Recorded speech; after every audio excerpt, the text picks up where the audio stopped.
में सत्यनारायण भगवान की पूजा रखी है, तुम अच्छे से तैयार हो जाना। और हाँ, भगवान की पूजा के लिए जो प्रसाद बनना है और लोगों को भंडारे में जो प्रसाद खिलाया जाना है सब बना लेना, समझी तुम?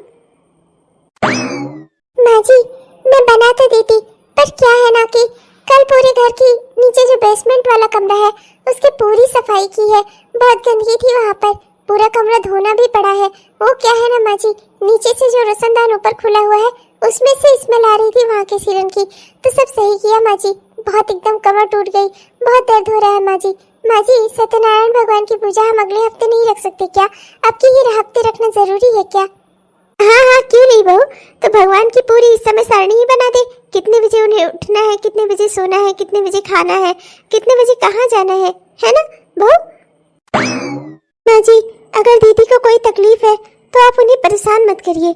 मैं हूँ ना, मैं सारा खाना तैयार कर दूंगी, सत्यनारायण भगवान की पूजा की सारी तैयारी भी कर दूंगी। माँ जी, आप दीदी को परेशान मत करिए ना।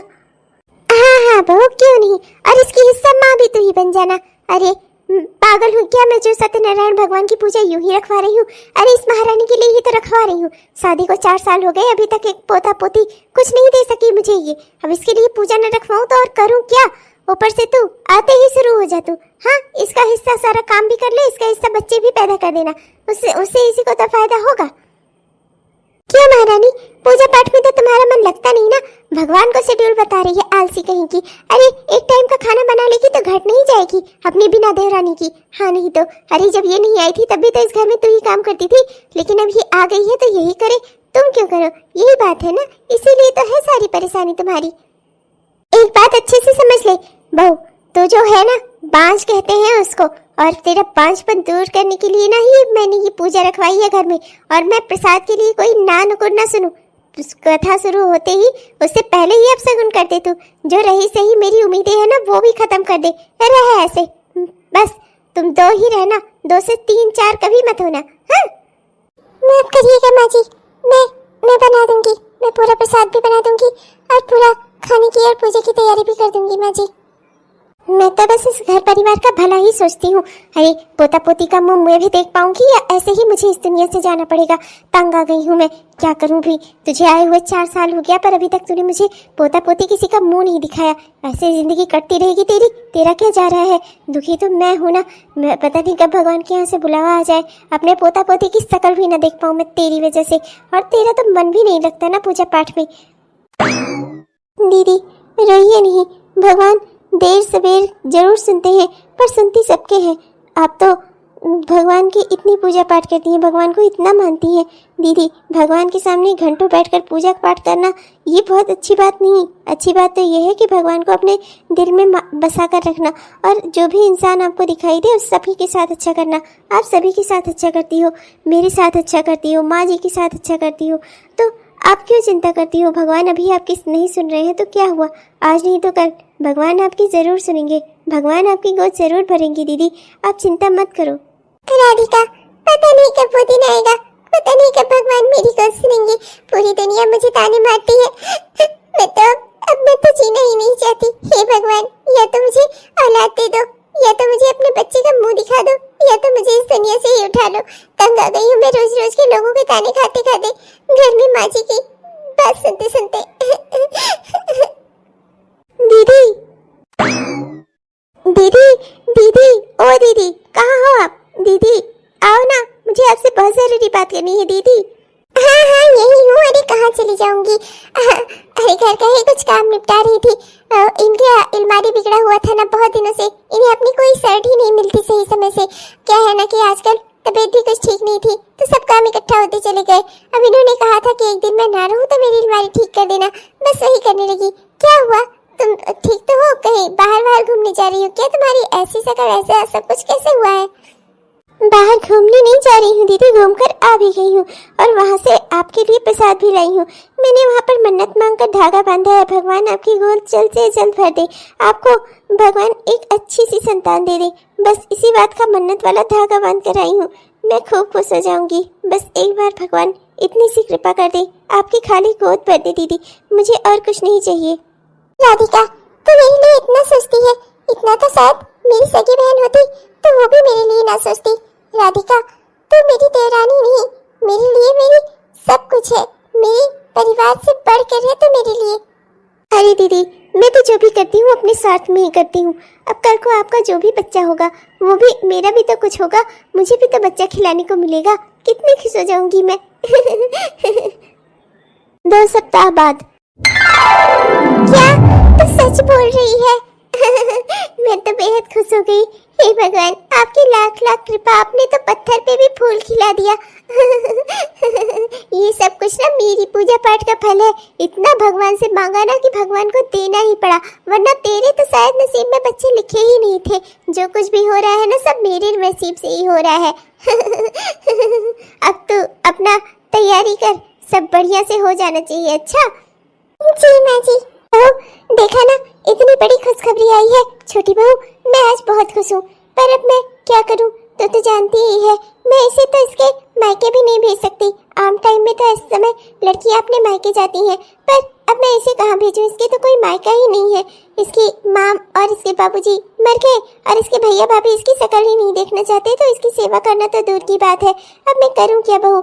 ले देकर मैं तुझे पर भरोसा कर सकती हूँ। अब तू ही अपना जो समझ बता फिर। माँ जी, आपको इस बात की चिंता करने की बिल्कुल भी जरूरत नहीं है। आप मुझसे डायरेक्टली जो कहना चाहती हैं आप कह सकती हैं, पर माँ जी मैं आपको कहने से पहले ही बता दूं, मेरी तो खुद की इच्छा थी। मैंने तो ये पहले से ही सोच रखा था, मैं दीदी को कहीं नहीं जाने दूंगी। अरे मैं इनको सिर्फ दीदी कहती ही नहीं, मन से मानती भी हूँ, तो इनके लिए मैं कुछ भी कर सकती हूँ। मैं इनकी सेवा देखभाल क्यों नहीं करूंगी भला? मैं तो यही चाहती हूँ कि इन 9 महीनों में ये मेरी आंखों के सामने ही रहे और मैं इनकी खूब अच्छे से देखभाल करूँ। आखिर जो मुन्ना या मुन्नी आएगा, मैं भी तो उसकी चाची रहूंगी, और चाची भी तो माँ जैसी ही होती है। मैं अपने बच्चों की खूब अच्छे से देखरेख करूंगी, और इन 9 महीने में तो मैं दीदी को पलंग से नीचे भी नहीं उतरने दूंगी। इनकी खूब अच्छे से देखभाल करूंगी माँ जी, देखना आप। फिर तो मुझे कोई फिक्र नहीं है, बस भगवान जल्दी से तेरी गोद भर दे और मुझे भी एक पोता या पोती का मुंह दिखा दे। वो बच्चा मेरी उंगली पकड़कर दुकान तक जाए, टॉफी बिस्किट की जीत करे। ये सब सपना मेरा अब सच होगा। राधिका देखना, माँ जी कितनी खुश हो गई। हाँ दीदी। अरे अरे दीदी, ये क्या कर रही हैं आप? रुकिए दीदी, ये क्या कर रही हैं आप? अरे राधिका, इसमें इतना भी परेशान होने वाली कोई बात नहीं है। घर में तुम मुझे बिस्तर से नीचे ही नहीं उतरने देती। अब क्या करूं, मैं बैठे बैठे बोर हो रही थी। टीवी सीरियल देख देख कर ना मेरा मन उब गया है, तो मैंने सोचा कि चलो किचन में ही चली आती हूँ। फिर कुछ चटपटा सा खाने का मन हो रहा था, तो मैंने आलू चढ़ा दिए। सोचा कि आलू के पराठे बना लूंगी, और थोड़े बर्तन पड़े थे तो मैंने सोचा ला वो धुल कर रख दूं। इतना भी मैंने बड़ा क्या कर दिया? तुम इतना चीख चिल्ला क्यों रही हो? अरे सब काम यही तो कर रही हूँ खड़े खड़े ही, कोई दिक्कत वाली बात नहीं है। मुझे अगर कुछ गलत लगेगा तो मैं खुद ही चली जाऊंगी ना यहाँ से। वो सब मैं नहीं जानती, मैं आपको दीदी कहती हूँ। मैं तो आपको अपनी बहन मानती हूँ, आप मुझे अपनी बहन नहीं मानती क्या? चलिए जाइए यहाँ से। आपका आलू का पराठा खाने का मन है ना? आलू के पराठे, समोसे सब कुछ बना कर दूंगी मैं, लेकिन मैं बना कर दूंगी आपको। आपको कुछ भी काम करने की जरूरत नहीं है। जाइए आप अपना अपना कमरे पे बैठिए जाकर, मैं अभी सब बना कर लेकर आती हूँ। जाइए। तुम भी ना बिल्कुल ही पागल हो। हाँ ठीक है, मैं पागल हूँ, आप तो ठीक है। चलिए अब आप जाइए यहाँ से, मैं भी आपके लिए आलू के पराठे, चटनी और समोसे सब बना कर लेकर आती हूँ। चलिए जाइए यहाँ से।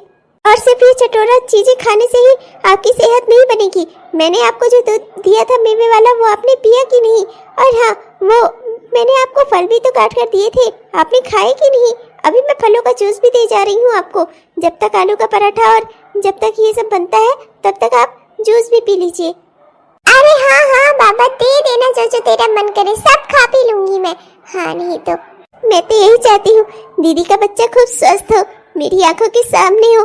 मैं उसे कितना खिलाऊंगी, कितना लाड करूंगी, उसकी चाची रहूंगी मैं। वो मुझे चाची चाची कहेगा, मुझे कितना अच्छा लगेगा। कल को जब मेरे बच्चे होंगे तो वो उसका दोस्त बनेगा या बनेगी।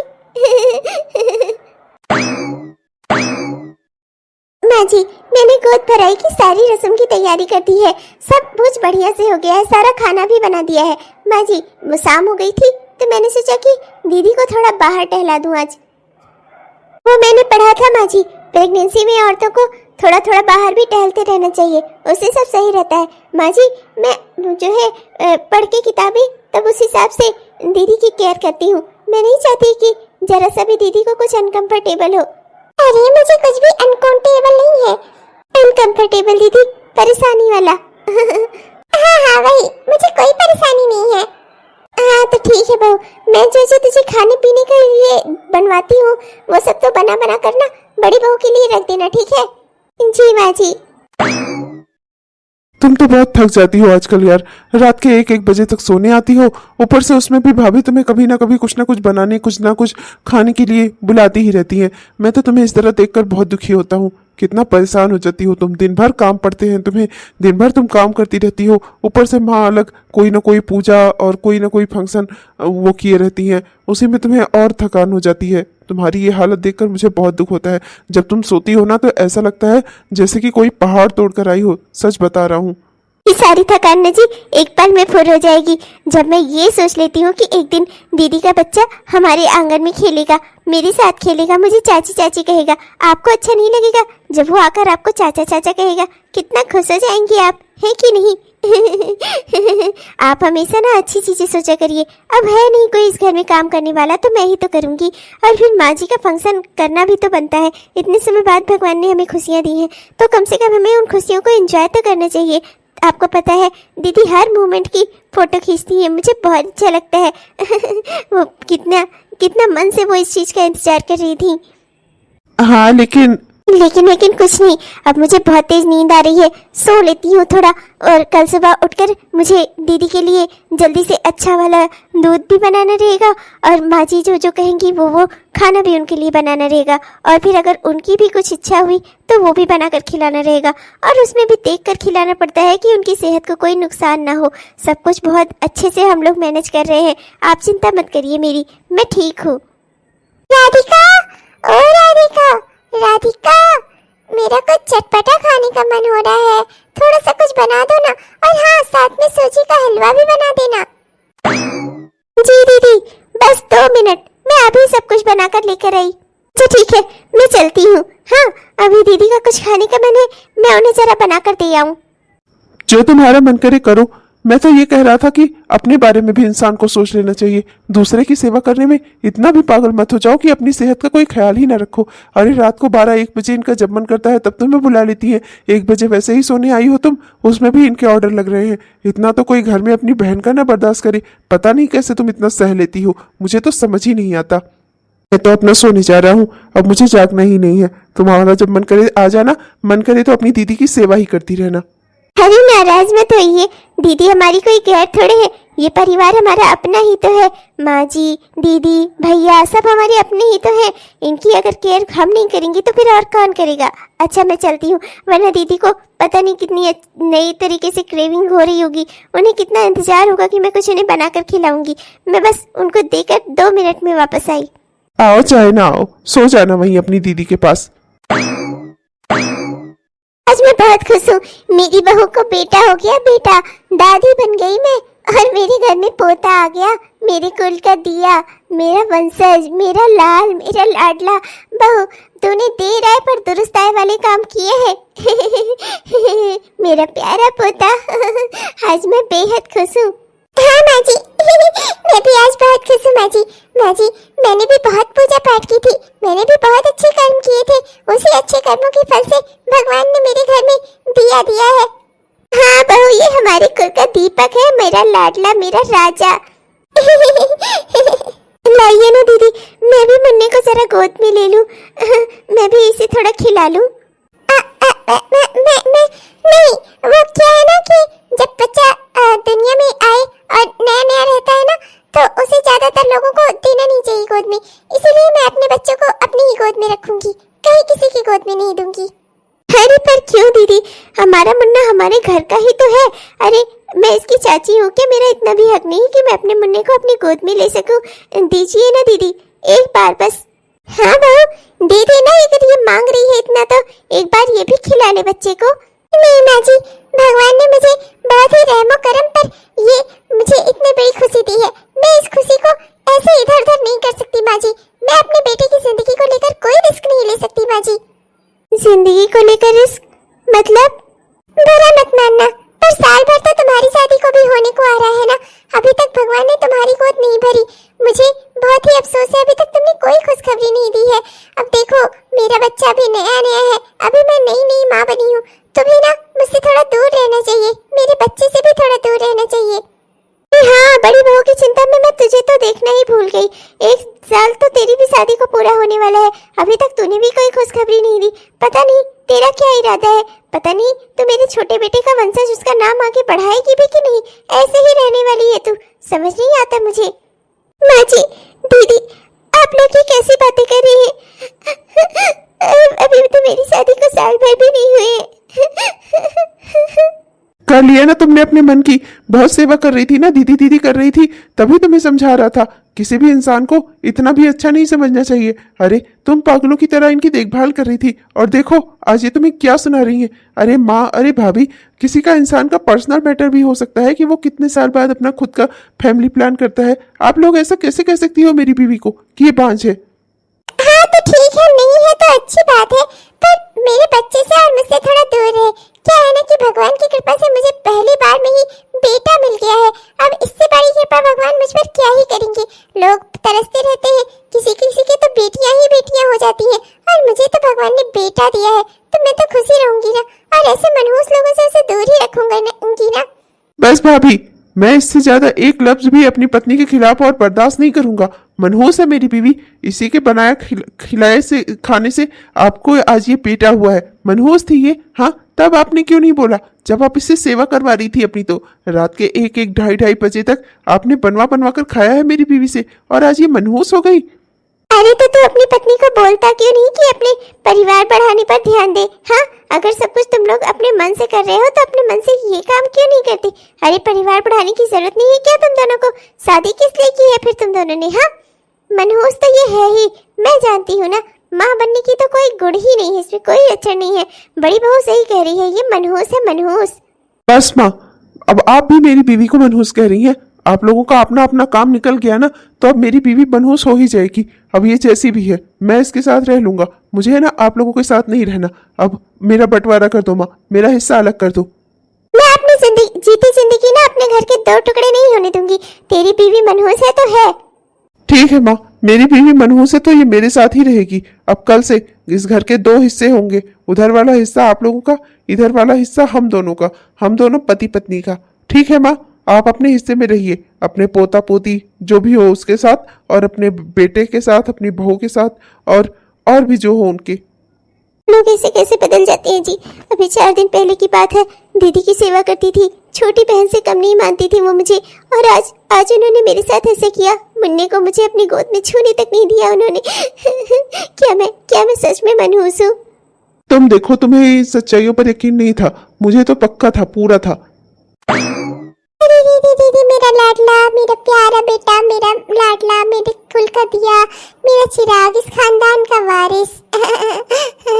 दीदी, मुझे भी आपको खुशखबरी सुनानी थी। कल मैं डॉक्टर को दिखाने गई थी, डॉक्टर ने कहा है कि मैं भी माँ बनने वाली हूँ। दीदी, अब तो मैं मुन्ने को छू सकती हूँ ना, अब तो मैं भी माँ बनने वाली हूँ। क्या? ये तो बेहद खुशी की बात है, पर अभी भी मैं तुम्हें अब अपने मुन्ने को छूने नहीं दे सकती। तुम्हारी और मेरे पति के बीच में उस बात को लेकर कितना झगड़ा हुआ, दोनों ने एक दूसरे से अलगाव कर लिया है, और मैं अपने पति की आज्ञा का उल्लंघन नहीं कर सकती।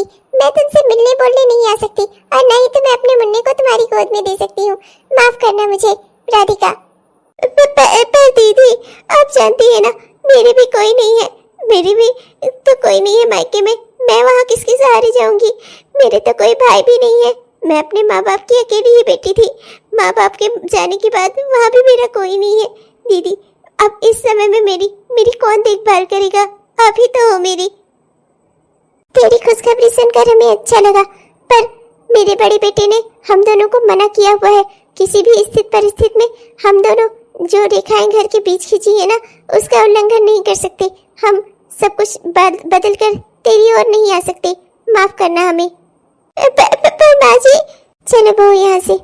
माँ जी, दीदी, अरे कोई तो मेरी मदद करो, मैं अकेले कैसे सब कुछ करूँगी? 9 महीने बाद। चुप हो जाओ बेटा, वो देखो, वो तुम्हारी दादी, तुम्हारी ताई जी, देखो ना बच्चा। माँ जी, दीदी, मेरे भी बेटा हुआ है। माँ जी, ये भी तो आपके कुल का चिराग है। माँ जी, ये भी तो आपके कुल का दिया है। माँ जी, मिलेंगी नहीं अपने पोते से? इसे आशीर्वाद नहीं देंगी? ये बीच की रेखाएं पार करके उधर नहीं आ सकती। माफ करना मुझे। चलो बहू, हम अंदर चलते हैं। अरे रे रे मेरा प्यारा बेटा, मेरा प्यारा मुन्ना। अरे रे रे रे रे। अरे राधिका, क्या हुआ? काहे रो रही हो तुम? क्या बात हो गई? आज मुझे सच्चाई का एहसास हो गया जी। आपने अगर मेरे लिए नर्स न लगाई होती तो मैं इन 9 महीनों में अपनी खुद की देखभाल कैसे कर पाती। आपके नर्स लगाने की वजह से मेरी डिलीवरी इतनी अच्छे से हो सकी। उसके बाद भी मेरे बच्चे का मुंह आज 2 महीने का हो गया। मेरा बेटा, आज मैं इसे लेकर बाहर आई थी लोगों को दिखाने, पर माँ जी और दीदी ने मेरे बच्चे की ओर देखा तक नहीं। मैं ही इस परिवार को अपना समझती रही। इस परिवार ने कभी मुझे अपना नहीं समझा जी। आप एकदम सही कहते थे। मैं भी आपसे कुछ कहना चाहती हूँ। मैं अब इस घर में और नहीं रहना चाहती। आप अपना हिस्सा जैसे जैसे बांटिए, बेचिए, जो करिए मन करे, मैं यहाँ नहीं रह सकती। प्लीज। ठीक है राधिका, मैं तो तुमसे कब से ये कह रहा था। मैंने अपना घर शहर की ओर बनवाया हुआ है, पर तुम ही वहां चलने को तैयार नहीं थी। तुम्हें ना परिवार में रहने की बड़ा शौक लगा था। चलो, अब तुम्हें कम से कम सच्चाई का ज्ञान तो हो गया। परिवार वरिवार कुछ नहीं होता। जब परिवार के लोग एक दूसरे को अपना माने ही ना, तो कैसा परिवार। चलो हम चलते हैं। तुम अपना सामान पैक कर लो, हम कल ही वहां के लिए निकलते हैं। अच्छा, मैं चलकर गाड़ी में बैठता हूँ, आओ तुम। हाँ राधिका, मत जा। आज मुझे एहसास हो रहा है जब तू इस घर से जा रही है, मुझसे बर्दाश्त नहीं हो रहा है। कम से कम आंखों के सामने रहती थी, अच्छा तो लगता था। राधिका, इस परिवार में दरार पड़ी है, मानती हूँ। दरार की वजह हम दोनों ही हैं। हम दोनों ने ही तुझ पर गलत इल्जाम लगाए थे। हम दोनों की वजह से ही सारा झगड़ा हुआ। पर राधिका, मैं क्या करती? मैं अपने बड़े बेटे की बात तो नहीं टाल सकती थी ना। पर राधिका, तो उसके लिए घर छोड़कर मत जा। कम से कम परिवार में तो रहना चाहिए ना। सामने आपकी रहेगी तो अच्छा लगेगा मुझे। हाँ राधिका, ये सब कुछ मेरी वजह से ही हुआ है। भगवान ने मुझे बेटा क्या दे दिया, मेरा दिमाग ही खराब हो गया। मैंने तुझे जानबूझकर ये सब कुछ बोला। मेरी वजह से ही इस घर में झगड़ा हुआ। दोनों भाई आपस में लड़े और घर में बंटवारा हो गया। पर राधिका, कम से कम इस परिवार में हम एक दूसरे की आंखों के सामने रहते हैं तो परिवार पूरा तो लगता है। ये घर छोड़कर मत जा राधिका, मत जा।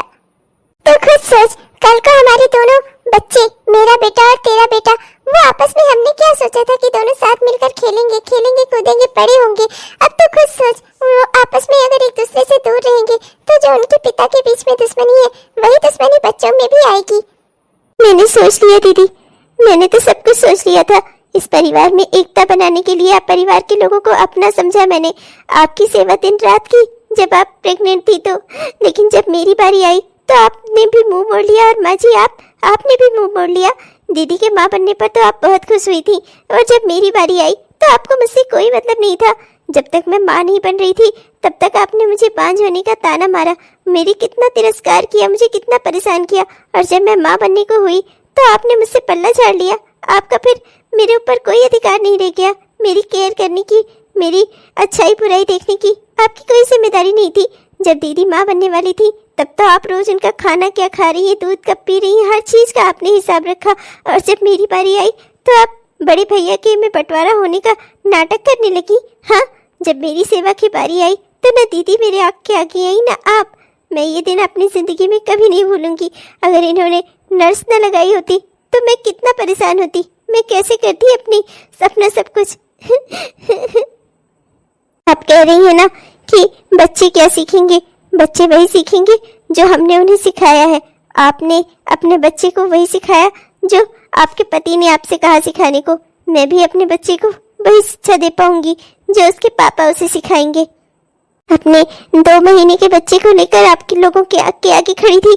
सारी दुश्मनी भूल कर कम से कम आप लोग आज मेरे बच्चे को खिला लेंगे, ये मेरे मन में आशा थी। अरे लेकर जरा सा से आशीर्वाद ही दे दिया होता, मैं शायद वो गम भी भूल जाती कि 9 महीने में आप लोग मेरे कभी करीब नहीं आए। वो गम भी भूल जाती मैंने इस रिश्ते को बनाने की, परिवार में आपस में बनाने की मैंने अकेले बहुत कोशिश की है। ना आप लोगों ने, ना हमारे पतियों ने, कभी किसी ने कोई कोशिश नहीं की।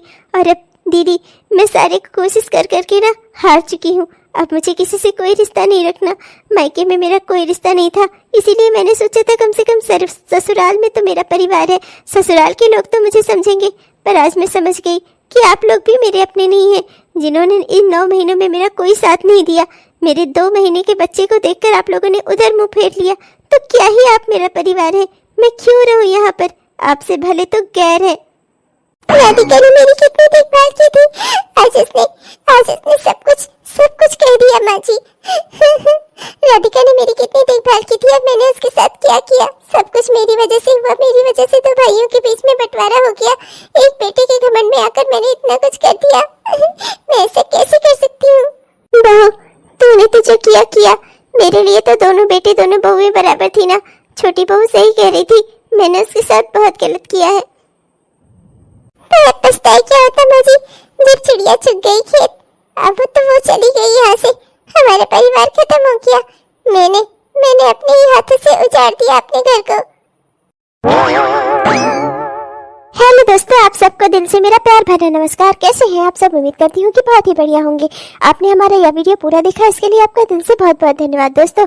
और आपको यह वीडियो अच्छा लगा तो कृपया वीडियो को लाइक जरूर करिएगा, अपने दोस्तों को, रिश्तेदारों को वीडियो को शेयर भी जरूर करिएगा। और हाँ दोस्तों, अपने प्यारे प्यारे कमेंट्स में जरूर लिखिएगा। आपके प्यारे प्यारे कमेंट्स ना हम दिल से इंतजार करते हैं उनका। और हाँ दोस्तों, हमारे चैनल को जिन भी दोस्तों ने अभी तक सब्सक्राइब नहीं किया है, कृपया सब्सक्राइब कर लीजिए दोस्तों, जिससे हमारे इस तरह की वीडियोस आप तक हर दिन पहुंचते रहे। तब तक के लिए चलते हैं दोस्तों, मिलेंगे आपसे कल के वीडियो में। तब तक के लिए बाय बाय।